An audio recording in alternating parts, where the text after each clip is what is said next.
Ευχαριστώ και πάλι. Μας τιμάτε που είστε όλοι εδώ και από όλη την Ελλάδα. Ευχαριστώ πάρα πολύ τον πρόεδρο του ΙΤΕ Διόφαντος για την παρουσία στο Κέντρο Καινοτομίας.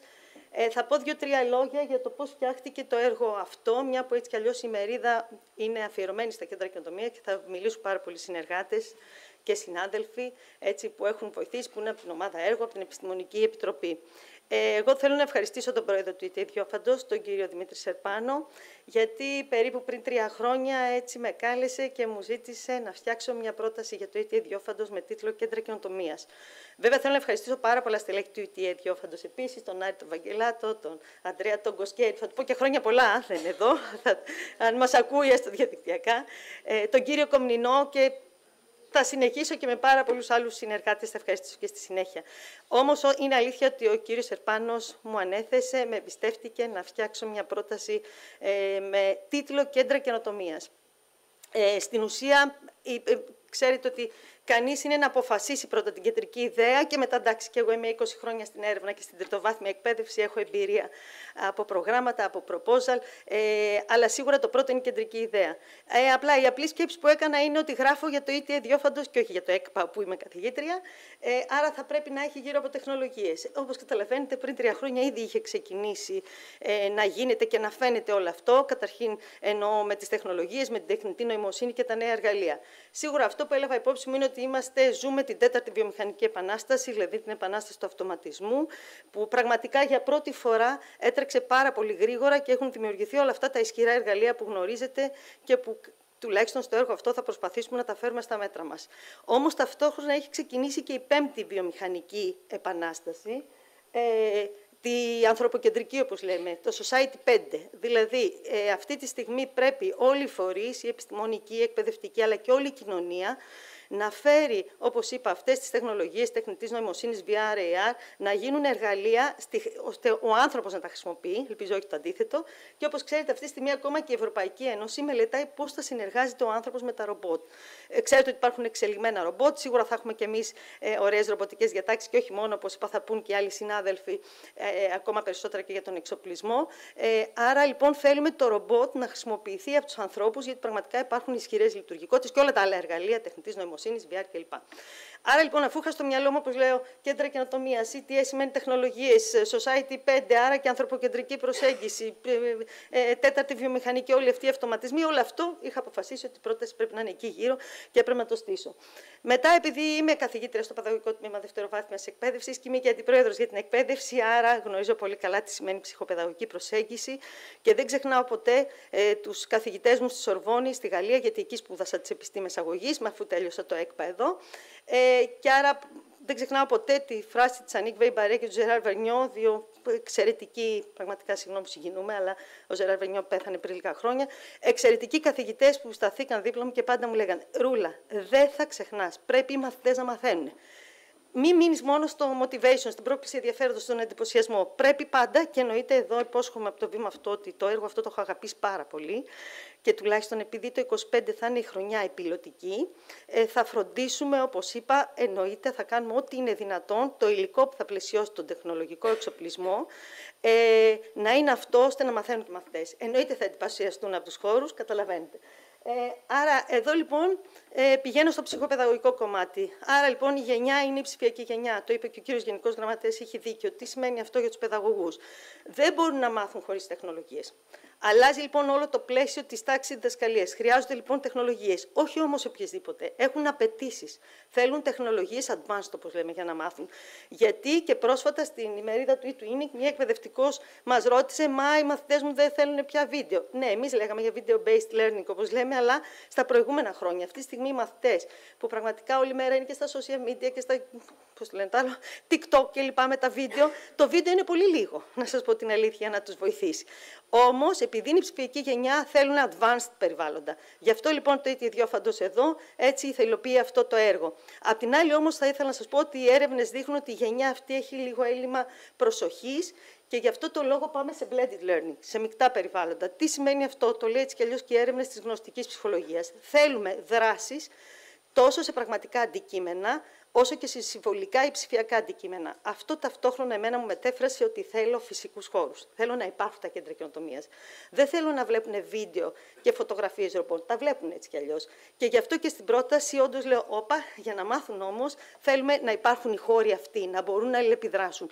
Και οι εκπαιδευτικοί και οι μέντορες που θα είναι εκεί να δημιουργήσουν όλο αυτό το περιεχόμενο. Πάμε λοιπόν σε blended learning. Βέβαια, επειδή δεν ξεχνάω ότι θα πρέπει τα κέντρα καινοτομίας να είναι για όλους τους μαθητές της χώρας και σίγουρα θα υπάρξει και μια διαδικασία μέχρι να τα επισκεφτούν.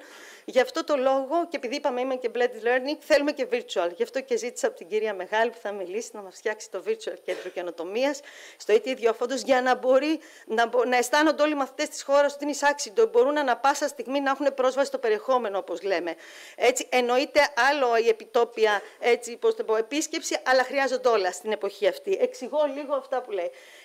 Ως παιδαγωγός χρόνια ακούω τη λέξη εξατομικευμένη μάθηση. Είμαι σίγουρη πολλοί από εσάς, γιατί είστε και στελέχη της εκπαίδευσης, όλα τα αναλυτικά προγράμματα, όλα τα αντικείμενα μιλάνε για εξατομικευμένη μάθηση. Αυτή τη στιγμή υπάρχει μια μεγάλη διαφορά. Υπάρχουν πολύ ισχυρά εργαλεία, AI tool, που μπορούν να μας δώσουν πάρα πολλές πληροφορίες σχετικά με αυτό. Και στα κέντρα καινοτομίας προσπαθούμε να έχουμε. Έχω μια αγάπη στη γνωστική ψυχολογία και στην ευρωεκπαίδευση. Ξέρετε ότι υπάρχουν εργαλεία τεχνητής νοημοσύνης όπου μεταφράζουν τη νοητική δραστηριότητα και τις νοητικές διαδικασίες σε κείμενο. Και γενικά από το κείμενο σε άλλες μορφές. Βλέπουμε δηλαδή και την εγκεφαλική δραστηριότητα κλπ. Άρα λοιπόν θα πάει ένα βήμα πιο πέρα εξατομικευμένη μάθηση. Επειδή έχω υπάρξει και σε τάξη, ξέρω πόσο δύσκολο είναι κανείς να κάνει μάθημα σε 25 παιδιά, τα οποία είναι πάρα πολύ διαφορετικά. Είτε είναι σε ΕΠΑΛ, είτε είναι σε γυμνάσιο, είτε σε ενίο λύκειο. Το λέω και το έχω περάσει και από τους 3 χώρους και ξέρω πόσο δύσκολο είναι. Λοιπόν, λαμβάνοντας υπόψη όλα αυτά, λαμβάνοντας υπόψη ότι το έργο ανήκει στα πλαίσια του, εννοείται του Ταμείου Ανάκαμψης, αλλά και του ψηφιακού μετασχηματισμού που ακολουθεί η χώρα και γενικά η Ευρώπη στο πλαίσιο αυτό, και λαμβάνοντας υπόψη και τους στόχους βιώσιμης ανάπτυξης που έχουν αναπτύξει τα Ηνωμένα Έθνη, ότι πρέπει όλοι να βοηθήσουμε στην ουσία, και εμείς, αλλά και οι μαθητές μας και οι φοιτητές μας, για να λύσουμε τα προβλήματα που δυστυχώς έχει δημιουργήσει ο άνθρωπος. Υπάρχουν global issue, παγκόσμια θέματα, υπάρχουν αμφιλεγόμενα θέματα. Δεν είναι εδώ, εννοείται, δεν θα πω ότι τα κέντρα καινοτομίας θα επιτύχουν και τους 17 στόχους που λένε τα Ηνωμένα Έθνη, όμως πολλούς από αυτούς μπορούν. Θα υπάρχουν, εννοείται, σενάρια σχετικά με την ενέργεια, με την κλιματική αλλαγή κλπ. Θα υπάρχει, επειδή μιλάει, αν δείτε, ένα στόχος για ισότητα φύλων, εννοείται θα υπάρχουν και προσεγγίσεις gender-based, όπως λέμε, παιδαγωγική βάση φύλου. Έτσι κι αλλιώς είχαμε στο ETH Ιδιόφαντος και άλλα έργα, και άλλο έργο, μάλλον το Greek Innovation Lab for Women, πώς δηλαδή οι γυναίκες θα ακολουθήσουν επιστημονικές καριέρες κλπ. Και πήγαμε και στην Νορβηγία αρκετές γυναίκες, θα λέγα, από όλα τα ερευνητικά, πολλά μάλλον ερευνητικά κέντρα της χώρας, Αθηνά, Παστέρ, Δημόκριτο, από το ETA, για να πάρουμε τεχνογνωσία, επειδή οι Νορβηγοί θεωρούνται πολύ μπροστά σε gender-based. Απ' την άλλη, λέει για ισότητα, όπως σας είπα, ναι, θεωρώ ότι όλοι οι μαθητές πρέπει να έχουν τις ίδιες ευκαιρίες, το είπα. Και άλλοι στόχοι που δεν μπορούμε να τους πετύχουμε άμεσα, αλλά μπορούμε έμεσα. Γιατί τα παιδιά αυτά και με το υλικό που θα φτιάξουμε και τον εξοπλισμό θα αποκτήσουν, εννοείται, καινούριες δεξιότητες. Έτσι ελπίζουμε και ανάπτυξη κριτικής σκέψης, και άρα θα είναι σε θέση ως μελλοντικοί πολίτες να βοηθήσουν στην επίλυση των προβλημάτων της ανθρωπότητας, έχοντας πολύ ισχυρά εργαλεία. Νομίζω το ξέρετε όλοι. Όντως και εγώ παίζω κάθε μέρα με το ChatGPT. Το ρώτησα ακόμα και ποια είναι η Σμυρνέου. Έβγαλε κι άλλες. Λέω, όχι. Μετά κατάλαβα ότι είχα γράψει λάθος. Δεν έβαζα Σμυρνέου Ζαχαρούλη. Εννοείται υπάρχουν κι άλλες κυρίες που δεν τις γνωρίζω. Και φαντάζομαι και όλοι εσείς, και μιλάω για ένα απλό εργαλείο. Απ' την άλλη, όπως είπα, ανήκει στα πλαίσια του ψηφιακού μετασχηματισμού, εννοείται γνωρίζουμε όλα τα πλαίσια τα ευρωπαϊκά, επίσης τους δείκτες που πρέπει να καλύψει η χώρα και το δείκτη DESI κλπ. Εδώ περνάω λίγο το πλαίσιο του ψηφιακού μετασχηματισμού. Μένω όμως στην προτεραιότητα 1 και 2. Η προτεραιότητα 1, αν δεν ξέρω αν φαίνεται τη διαφάνεια, θα δώσουμε τις διαφάνειες αυτές, έτσι μου τις δίσαν, αλλά με χαρά θα τις μοιραστούμε. Είναι αλήθεια, γιατί μένω στην προτεραιότητα 1, γιατί από εκεί επηρεάστηκα για το οικοσύστημα. Αν θα δείτε, η προτεραιότητα 1 λέει έτσι δημιουργία οικοσυστήματος με υψηλή ποιότητα, και από κάτω, βέβαια, αν κανείς δει τα επιμέρους στοιχεία, μιλάει για τεχνητή νοημοσύνη κλπ. Για όλες αυτές, όπως είπα, τις advanced technology. Εδώ είναι πιο αναλυτικά οι δύο προτεραιότητες, άρα θα δείτε, εννοείται βέβαια όλα αυτά γίνονται και για την ενίσχυση των ψηφιακών δεξιοτήτων. Θα πω όχι μόνο, γιατί όπως είπα υπάρχουν δεξιότητες του νου, υπάρχουν δεξιότητες της μάθησης, υπάρχουν οι κοινωνικές δεξιότητες, οι δεξιότητες ζωής όπως λέμε, και εδώ, μια που μίλησε ο κύριος Πασχάλης για συνέργειες, εννοείται Και ως καθηγήτρια στο ΕΚΠΑ συμμετέχω σε όλες τις δράσεις εκπαίδευσης. Άρα, εδώ αυτά που ανέφερα είναι οι δεξιότητες του 21ου αιώνα και σύμπλευση με τα εργαστήρια δεξιοτήτων. Έτσι κι αλλιώς με τον κύριο Παρασκευά, που είναι άλλος αντιπρόεδρος, θα συνεννοηθούμε για να έχουμε σύμπλευση και με το e-twinning. Έτσι κι αλλιώς, όταν ξεκίνησε το έργο με τους βασικούς συνεργάτες, με τον κύριο Άρη Βαγγελάτο, τον κύριο Κωστίκα και άλλους, ψάχναμε τι συμβαίνει στη χώρα και ποιες δομές υπάρχουν. Και βρήκαμε, γιατί διάφορες διευθύνσεις είχαν ή πόλους καινοτομίας ή δομές. Έχουμε καλέσει πάρα πολλούς συνεργάτες που δεν τους ξέραμε. Στα πλαίσια της αναζήτησης βρίσκαμε τέτοιες πληροφορίες σχετικά με την καινοτομία και πραγματικά είναι άνθρωπος που μου αρέσει να χαμογελάω. Φοιτητές μου λένε ότι έρχονται να με ακούσουν γιατί γελάω. Δεν ξέρω αν μαθαίνουν, για να είμαι ειλικρινής. Το χαμόγελο όμως το έχω γιατί με έχει σώσει στη ζωή μου. Και ό,τι κάνω θέλω να το κάνω με πάθος και αγάπη. Έτσι, και βέβαια εννοείται το σχετικό κόπο κλπ. Άρα έχουμε ψάξει λίγο τις συνέργειες και καλούμε συνέχεια και προσπαθούμε να καλέσουμε και άλλους συνεργάτες και ειδικά την επόμενη χρονιά που είναι κρίσιμη το 2025. Από εκεί πέρα γνωρίζουμε και τις προσπάθειες από την UNESCO και από τη UNICEF, θα πω, εδώ σχετικά, έτσι, γιατί υπάρχουν και πληθυσμοί που, όπως λέμε, είναι ντεφαβοριζέ, μη προνομιούχοι, άρα χρειάζονται ειδικές τεχνικές. Επίσης, θα ευχαριστήσω, τώρα θα πω ονόματα, τους συνεργάτες μου, τους διδάκτορες, τους μεταδιδάκτορες που βοηθάνε, που άλλοι έχουν γνώση σε ειδική αγωγή, άλλοι σε ηθική, όλα αυτά μαζί με τεχνητή νοημοσύνη και θα βοηθήσουν τέλος πάντων να φτιάξουμε και τέτοια σενάρια και να προσεγγίσουμε, μάλλον έχουν ξεκινήσει έτσι κι αλλιώς. Απλά στην επόμενη μερίδα που θα γίνει το 25 θα μιλήσουν και θα δείξουμε πια επί του πρακτέου εκπαιδευτικό υλικό, δράση και τι θα υλοποιηθεί και με ποιους στόχους. Βέβαια, εννοείται έχουμε ψάξει τι σημαίνει σε όλο τον κόσμο, γνωρίζουμε για τα Future Lab, έτσι, το MIT, γνωρίζουμε τι είπα. Ναι, τα Fabrication Lab, όλα αυτά, το Newton's Room των Σκανδιναβών κλπ.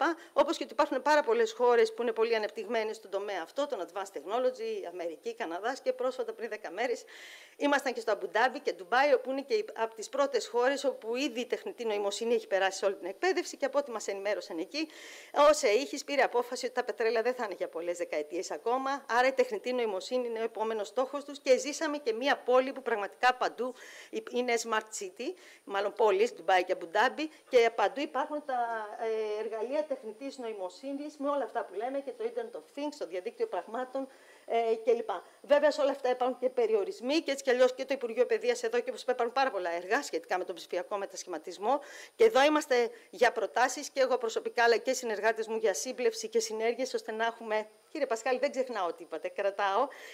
Εδώ θα με δείτε, γιατί θέλουμε εννοείται την εμπειρία του καθενός. Δεν τυχαία είστε όλοι στελέχοι, ο καθένας έχει μεγάλη εμπειρία στη θέση του κλπ. Από εκεί και πέρα θα πω μόνο επιγραμματικά για να μιλάω πολύ. Και εγώ ίδια κάθε μέρα μελετάω, είτε άρθρα είτε οτιδήποτε. Εννοείται, είχα την τιμή να πάλι ο κ. Σερπάνος να μου ζητήσει το 2021 να πάω ως stakeholder κεντρικά στη Λιουμπλιάνα, όπου μας ενημέρωνε η Ευρωπαϊκή Ένωση ότι πρέπει η τεχνητή νοημοσύνη να περάσει όλα τα εκπαιδευτικά αντικείμενα και το πώς. Είπαμε ότι η γενιά είναι η ψηφιακή.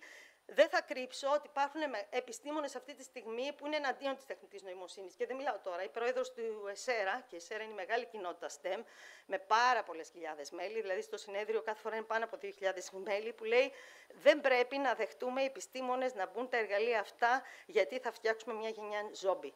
Παθητικών μαθητών, δηλαδή απλά θα ζητάνε από το ChatGPT, δεν ξέρω από ποιο άλλο εργαλείο και θα τους φτιάχνει τα πάντα. Εγώ εδώ διαφωνώ, για να είμαι ειλικρινής.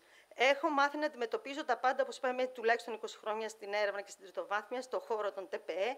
Έχω μάθει όλα να τα βλέπω ως εργαλεία και θεωρώ ότι είναι στο χέρι των εκπαιδευτικών, το δικό μας και της κοινωνίας, να τα δούμε ως εργαλεία και να τα χρησιμοποιήσουμε.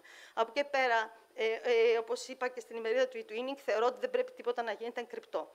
Αν λοιπόν ο καθηγητής λέει στα παιδιά στην εργασία τι λέει το ChatGPT, τι λέει η επιλογησή σας και τι λέτε εσείς, όλα αυτά, έτσι, αντί να βάζουμε μια εργασία και να μην ξέρουμε τι, και τέλος πάντων και άλλα που θα πούμε στην επόμενη μερίδα όταν κάνουμε όλες αυτές τις δράσεις, αν όλα αυτά γίνονται φανερά, εγνώση, όλα αυτά μπορούν να αντιμετωπιστούν. Άρα λοιπόν τα βλέπω ως εργαλεία, στο χέρι μας, όπως είπα, είναι να μην φτιάξουμε με παιδιά ζόμπι, επειδή όντως τα εργαλεία πραγματικά είναι πάρα πολύ ισχυρά και επειδή όλοι έχουμε μια αλφα ηλικία, έχουμε ζήσει λίγο και την εξέλιξη των ΤΠΕ και όλο αυτό και του διαδικτύου και του κινητού κλπ. Απ' την άλλη, υπάρχουν, όπως είπα, εξαιρετικές ομιλίες.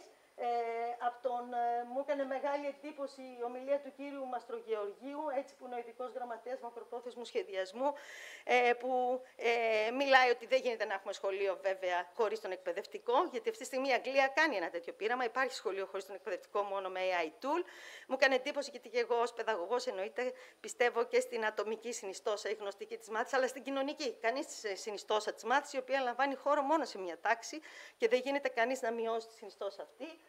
Μου έχει κάνει εντύπωση πάρα πολλά, φαντάζομαι βλέπετε και εσείς, σχετικά με την τεχνητή νοημοσύνη. Εδώ θα περάσω γρήγορα τις διαφάνειες και όπως είπα θα σας τις δώσω. Εννοείται τα κέντρα καινοτομίας θα είναι αργός τόσο στην καλλιέργεια ψηφιακών δεξιοτήτων, αλλά θα φτιάξουν και ένα πλαίσιο ηθικής χρήσης της τεχνητής νοημοσύνης, γιατί είναι πάρα πολλά τα ερωτηματικά. Εγώ ίδια λέω είναι λίγο black box. Ποιοι είναι οι αλγόριθμοι που εκπαιδεύσανε τα εργαλεία αυτά, ξεκίνησαν από ιδιωτικές πρωτοβουλίες, τι θέλουν να πετύχουν. Από εκεί πέρα, όπως είπα, υπάρχουν και άλλοι εξαιρετικοί επιστήμονες που μιλάνε για την τεχνητή νοημοσύνη. Και για να κλείσω εδώ, εννοείται, είπε ο κύριος Σερπάνος, έτσι και αλλιώς τους χώρους. Για όλους τους χώρους, εννοείται ότι ήδη μελετάμε, όπως είπα, εκπαιδευτικό υλικό, άρα γνωρίζουμε την προστιθέμενη αξία γιατί μελετάμε και ήδη έχουμε ξεκινήσει τις πιλωτικές δράσεις, πρώτα μέσα στην ομάδα έργου. Εντάξει, μιλάμε για νέες εμπειρίες, νέα περιβάλλοντα που ταιριάζουν, όπως είπα, στους μαθητές αυτούς και ο στόχος είναι όχι μόνο να προκαλούμε το ενδιαφέρον τους, αλλά και τη μάθηση. Και κλείνω λέγοντας, θα σας τα δώσω γιατί τελειώς θα μιλάω με τις ώρες, έχεις δίκιο Άρη. Είμαστε ικανοί εμείς οι ακαδημαϊκοί να μιλάμε με τις ώρες, γι' αυτό τα προσπερνάω όλα. Είναι η προστιθέμενη αξία των χώρων που, όπως είπα, με χαρά να σας τους δώσω. Και να πω εδώ ότι ήδη μιλάμε σε διάφορες ημερίδες και σε συνέδρια και στις ΕΤΠΕ μιλήσαμε εδώ και στο Ιτουίνι και στο εξωτερικό σε συνέδριο στο Αμπουντάμπι και γίναμε δεκτοί και στο συνέδριο NAST, το αμερικάνικο, που θα γίνει το Μάρτιο στην Ουάσιγκτον, όπου είναι με τίτλο «Επενώντας τον καθηγητή», τον εκπαιδευτικό, ο οποίος είναι αγρογός τόσο στην έρευνα όσο και στον μετασχηματισμό και στις καινοτομίες. Ευχαριστώ πάρα πολύ. Ευχαριστώ.